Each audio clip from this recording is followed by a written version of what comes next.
दोस्तों, मेरा नाम किशन है और मैं मध्य प्रदेश के एक छोटे से गांव जामगंज का रहने वाला हूं। मेरा गांव बहुत ही छोटा सा है और मैं एक साधारण इंसान हूं जो अपने परिवार के लिए 2 वक्त की रोटी कमाने की जद्दोजहद में लगा रहता हूं। मेरी जिंदगी में कुछ खास नहीं था सिवाय मेहनत और सपनों के। लेकिन उस एक रात ने मेरी जिंदगी को हमेशा के लिए बदल दिया। उस रात जब मैं एक ट्रेन में सवार हुआ तो मुझे मालूम नहीं था कि मैं एक ऐसे सफर पर निकलने वाला हूं जो मुझे जिंदगी और मौत के बीच झूलने पर मजबूर कर देगा।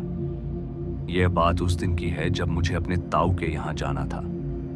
मेरे ताऊ बीमार थे और मुझे उनकी देखभाल के लिए कुछ दिन उनके पास रुकना था। गांव से उनके शहर की दूरी ज्यादा नहीं थी, लेकिन ट्रेन ही एकमात्र साधन था जो मुझे वहां समय पर पहुंचा सकता था।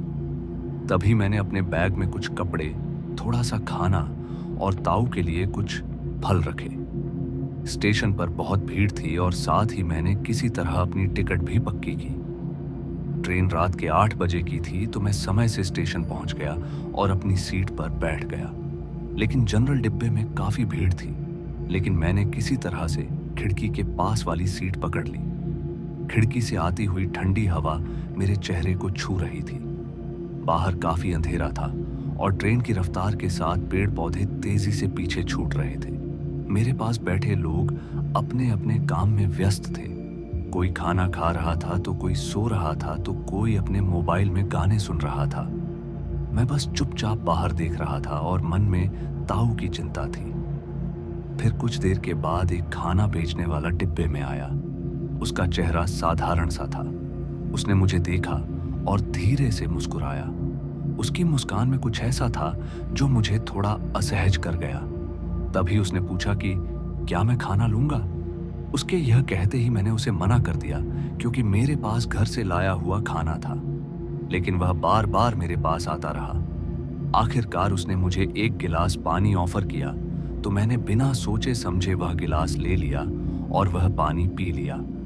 फिर पानी पीने के कुछ ही मिनट बाद मुझे चक्कर आने लगे, जिस वजह से मेरी आंखें भारी होने लगी और मैं अपनी सीट पर ही ढेर हो गया। पर मुझे नहीं मालूम था कि मैं कितनी देर बेहोश रहा। लेकिन फिर जब मेरी आंख खुली तो मैं ट्रेन में नहीं था। मैं एक ठंडी गीली सी जगह पर लेटा हुआ था। मेरे आसपास सिर्फ अंधेरा था और मेरे शरीर में अजीब सी कमजोरी थी। फिर मैंने उठने की कोशिश की, लेकिन मेरे हाथ पैर जैसे सुन्न पड़ गए थे। तभी मैंने अपने आसपास देखने की कोशिश की तो धीरे धीरे मेरी आंखें अंधेरे में ढलने लगीं और मैं एक खंडहर जैसी जगह पर पड़ा था। उस खंडहर की दीवारें टूटी हुई थीं और छत से पानी टपक रहा था। फर्श पर धूल और मकड़ियों के सिर्फ जाले थे।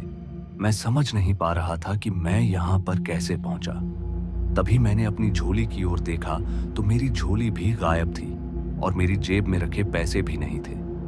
तभी मैंने अपने आप को संभाला और उठने की कोशिश की। तभी मुझे दूर कहीं से एक आवाज सुनाई दी। वो आवाज किसी के रोने की थी, लेकिन इतनी धीमी कि मैं समझ ही नहीं पाया कि वह इंसान की थी या किसी और चीज की। तभी मैंने उस आवाज की दिशा में चलना शुरू किया तो मेरे कदम डगमगा रहे थे, लेकिन मैं रुकना नहीं चाहता था। मुझे लग रहा था कि अगर मैं रुका तो यह अंधेरा मुझे निगल लेगा। फिर कुछ कदम चलने के बाद मैं एक बड़े से हॉल में पहुंचा, जहां पर कुछ पुराने टूटे फूटे फर्नीचर पड़े थे। हॉल के एक कोने में एक मेज भी थी, जिस पर एक मोमबत्ती जल रही थी।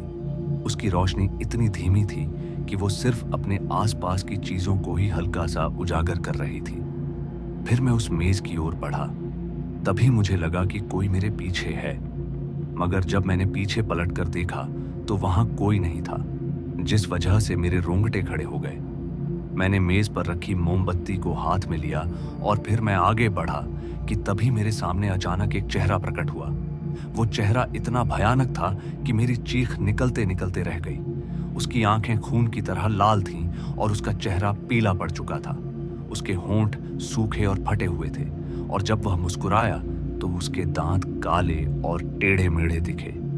मैं उसे देखते ही पीछे हटा, लेकिन मेरे पैर जैसे जम गए थे और अब वो चेहरा मेरी ओर बढ़ने लगा। तभी मैंने मोमबत्ती उसकी ओर फेंक दी, लेकिन वह हवा में ही गायब हो गया। यह देखकर अब मेरे हाथ पैर कांपने लगे थे। मैंने वहां से भागने की भी कोशिश की, लेकिन हर दिशा में सिर्फ अंधेरा था। तभी मुझे फिर से वही रोने की आवाज सुनाई दी, पर इस बार वह और भी करीब थी। तभी मैं उस आवाज की ओर बढ़ा, क्योंकि मेरे पास और कोई रास्ता भी नहीं था। फिर कुछ देर चलने के बाद मैं एक छोटे से कमरे में पहुंचा। वहां दीवार पर कुछ चित्र बने हुए थे। उन चित्रों में कुछ लोग थे जिनके चेहरे पर दर्द और डर साफ दिख रहा था। मैंने उन्हें गौर से देखा तो मुझे लगा कि उनमें से एक चेहरा मेरा भी था, जिसे देखकर मेरे होश उड़ गए। फिर मैंने उस चित्र को छुआ, और जैसे ही मैंने उस चित्र को छुआ कि तभी उस दीवार से खून बहने लगा, जिसे देखकर मैं डर के मारे पीछे हट गया। तभी मुझे फिर से वही लाल आंखों वाला चेहरा दिखा, पर इस बार वह मेरे और भी करीब था। तभी उसने मेरी ओर देखा और वो हंसने लगा। उसकी हंसी इतनी डरावनी थी कि मेरे कानों में चुभने लगी। तभी मैंने अपनी आंखें बंद कर ली और वह जोर जोर से चिल्लाने लगा। लेकिन जब मैंने आंखें खोली तो वो वहां पर नहीं था, लेकिन हाँ, सिर्फ मेरे सामने अंधेरा था। अब मैं कुछ समझ नहीं पा रहा था कि यह सब हो क्या रहा है। मेरे दिमाग में सवालों का तूफान चल रहा था। तभी मुझे दूर कहीं से एक रोशनी दिखी। वो रोशनी बहुत ही हल्की सी थी, लेकिन उसने मुझे उम्मीद दी। तभी मैं उस रोशनी की ओर बढ़ा। वो रोशनी मुझे एक लंबे गलियारे में ले गई। उस गलियारे की दीवारों पर बहुत ही पुराने चित्र टंगे थे। उन चित्रों में कुछ लोग थे जो शायद कभी इस जगह पर रहते थे। उनके चेहरों पर एक अजीब सी उदासी थी। तभी मैंने एक चित्र पर गौर किया तो उसमें वही खाना बेचने वाला था जिसने मुझे ट्रेन में पानी दिया था। उसे देखकर मेरे दिल की धड़कन सी रुक गई। खैर, फिर जैसे तैसे मैं वहां से आगे बढ़ा। वो गलियारा एक बड़े से दरवाजे पर खत्म हुआ। वो दरवाजा बहुत ही पुराना और भारी था। तभी मैंने उसे खोलने की कोशिश की, लेकिन वह खुला नहीं।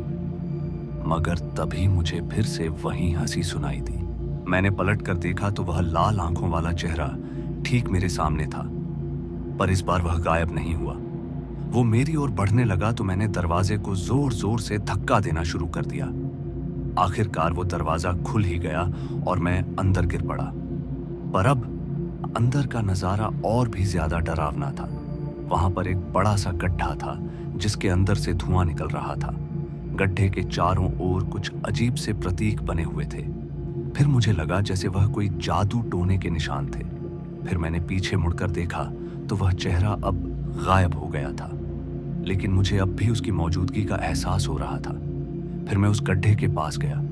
मुझे नहीं पता क्यों, लेकिन मेरे अंदर एक अजीब सी उत्सुकता थी। फिर मैंने उस गड्ढे में झांका और तभी मुझे एक ठंडी सी हवा ने छुआ, और तभी उस गड्ढे से एक काली छाया निकली। वो छाया धीरे धीरे एक इंसानी आकृति में बदल गई। तो उसका चेहरा वही था जिसकी लाल आंखें थीं। पर मैं उसे देखते ही भागना चाहता था, लेकिन मेरे पैर पता नहीं क्यों जम से गए थे, और अब वो छाया मेरे और भी करीब आ गई। उसने मेरी ओर देखा और मुझे लगा जैसे वह मेरे मन के अंदर झांक रही है। फिर मेरे दिमाग में अजीब अजीब तस्वीरें उभरने लगी।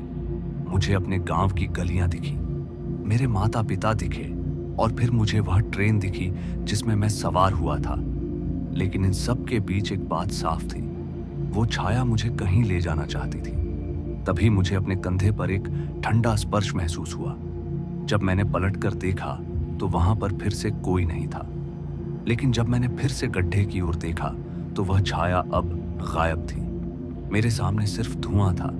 फिर मैंने तुरंत ही राहत की सांस ली, लेकिन मेरी खुशी ज्यादा देर नहीं टिकी। तभी मुझे अपने पीछे कदमों की आहट सुनाई दी।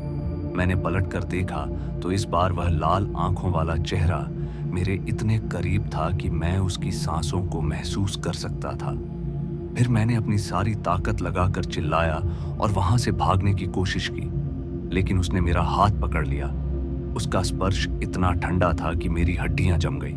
मैंने उससे छूटने की भी कोशिश की, लेकिन उसकी पकड़ बहुत ही मजबूत थी। तभी मुझे एक अजीब सी आवाज सुनाई दी। वह आवाज मेरे दिमाग में गूंज रही थी। वो कह रही थी कि तुम यहां से नहीं जा सकते क्योंकि अब तुम हमारे हो। फिर मैंने अपने आप को छुड़वाने की पूरी कोशिश की, लेकिन वो मुझे गड्ढे की ओर खींचने लगा और मैं उस गड्ढे के किनारे तक पहुंच गया। फिर तभी उसने मुझे धक्का दे दिया और मैं उस गड्ढे में गिर पड़ा। गिरते वक्त मुझे ऐसा लगा जैसे मैं किसी अनंत गहराई में डूब रहा हूं, पर अब मेरे आसपास सिर्फ अंधेरा था। मैं चिल्लाए जा रहा था लेकिन मेरी आवाज गूंज ही नहीं रही थी। तभी मुझे एक रोशनी दिखी। वो रोशनी इतनी तेज थी कि मेरी आंखें एक पल के लिए बंद हो गईं। और फिर जब मैंने आंखें खोली तो मैं फिर से ट्रेन में था, पर मेरे आसपास वही लोग थे जो पहले थे। सब कुछ वैसा ही था जैसा कि मैंने छोड़ा था। मैंने अपने आप को टटोला, लेकिन मेरी झोली मेरे पास थी और अब मेरे जेब में पैसे भी थे। फिर मैंने राहत की सांस ली, लेकिन तभी मुझे अपने कंधे पर वही ठंडा स्पर्श महसूस हुआ। और फिर जब मैंने पलट कर देखा तो फिर से वहां पर कोई नहीं था। लेकिन मेरे दिल में एक अजीब सा डर बैठ गया। मैंने खिड़की से बाहर देखा तो मुझे वही लाल आंखें दिखीं जो मुझे खंडहर में मिली थी। वह मुझे देख रही थी और उनकी मुस्कान में वही खौफ था। तभी ट्रेन रुकी और मैं स्टेशन पर उतर गया, लेकिन मेरे मन में वह खौफ अब भी जिंदा था। खैर, मैं ताऊ के घर पहुंचा, लेकिन अब मेरी नींद उड़ चुकी थी। हर रात मुझे वही लाल आंखें दिखती थी, जिन्हें देखकर मैं समझ गया था कि वो खंडहर कोई सपना नहीं था। वो एक ऐसी सच्चाई थी जो मेरे साथ हमेशा रहेगी। और आज भी जब मैं अकेला होता हूं तो मुझे लगता है कि कोई मेरे पीछे है, जिसकी आंखें खून की तरह लाल है। कोई जो मुझे फिर से अंधेरे में ले जाना चाहता है। तो दोस्तों, आज की इस कहानी में बस इतना ही। और मैं आपका दोस्त जल्द मिलूंगा एक ऐसी ही और डरावनी कहानी के साथ। धन्यवाद।